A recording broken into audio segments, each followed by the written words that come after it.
5 August July গণ-অভ্যুত্থান দিবসে কক্সবাজার ঘুরতে যান নাসির উদ্দিন সহ এনসিপির 5 শীর্ষ নেতা। এ নিয়ে দেশ বিদেশের সংবাদ মাধ্যমে হয় আলোচনা। ছড়িয়ে পড়ে কক্সবাজারে এনসিপির ওই নেতাদের সাথে সাবেক মার্কিন রাষ্ট্রদূতের সঙ্গে বৈঠকের গুঞ্জন। এর প্রেক্ষিতে এনসিপি নেতা নাসির উদ্দিন পাটোয়ারি, সার্জিস আলম, হাসনাত আবদুল্লাহ, তাসনিম জারা ও খালেদ সাইফুল্লাহকে কারণ দর্শানোর নোটিশ দেয় দল।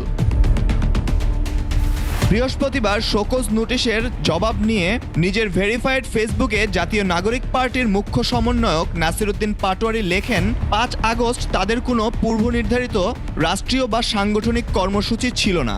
4 আগস্ট রাতে দলের মুখ্য সংগঠক হাসনাত আবদুল্লাহ তার কোচিং অফিসের সহকর্মীর ফোন ব্যবহার করে তাকে জানায় সে তার স্কুল বন্ধুদের সঙ্গে 2 দিনের জন্য ঘুরতে যাবে।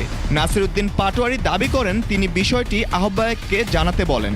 তিনি জানাতে পারেননি কারণ তার নিজস্ব ফোন পদযাত্রায় চুরি হয়ে গিয়েছিল। নাসির উদ্দিন পাটোয়ারি আরও লেখেন, এই ঘোরার লক্ষ্য ছিল রাজনীতির ভবিষ্যৎ দিক নির্দেশনা নিয়ে একান্তে চিন্তা ভাবনা করা। সাগরের পাড়ে বসে তিনি গভীরভাবে ভাবতে চেয়েছেন গণ অভ্যুত্থান, নাগরিক কমিটি, নাগরিক পার্টির কাঠামো, ভবিষ্যৎ গণপরিষদ এবং একটি নতুন গণতান্ত্রিক সংবিধানের রূপরেখা নিয়ে। তিনি এটিকে কোনো অপরাধ মনে করেন না, বরং একজন রাজনৈতিক কর্মীর জন্য এটি একটি দায়িত্বশীল মানসিক চর্চা। আর ফেসবুক পেজে কারণ দর্শানোর নোটিশের জবাবে হাসনাত আবদুল্লাহ বলেন, জুলাই ঘোষণাপত্র পাঠের অনুষ্ঠানে ঐক্যের পরিবর্তে বিভাজন, শহীদ ও আহতদের পরিবর্তে কিছু মুষ্টিমেয় গোষ্ঠীর কথা বা মতামত প্রাধান্য পাওয়ায় সেখানে উপস্থিত থাকার প্রয়োজন বোধ করেননি তিনি।